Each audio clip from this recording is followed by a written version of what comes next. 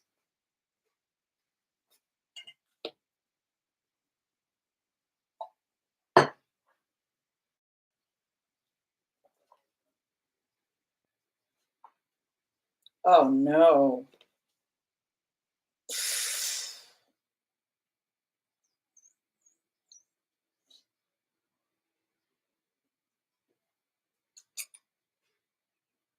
I feel like you've like reached a point with someone where you're like, I am not your dream girl,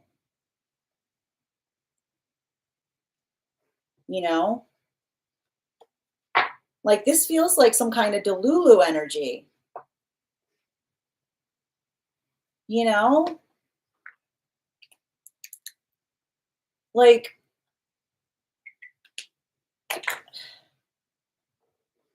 this is some like it's like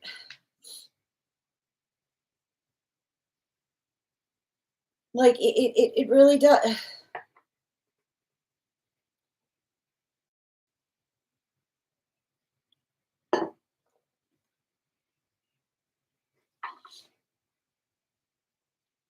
I gotta just walk you through like what's happening here. I feel like you're too healed for someone. Why? Because like um like energy that is in an unhealthy space has to spend an incredibly ridiculous time reading between the lines. It's a trauma response, right? It's a trauma response. Like, ooh, you solved my riddle. You solved my riddles 3. Now you get to be in a relationship with me. Like it's giving me like it's really like it's giving me something like this. Like it is literally like it's what the like I'm annoyed by it because like it's like it's like it's not like that. And I feel like I see someone, I feel like there's a situation that you said to someone, you could not have been clearer. Like I see a situation like it's over. It's over. Like I see you being like it's no, like no, and then being like interesting move over. What is like this is some kind of new thing there. Like no, like it's like literally like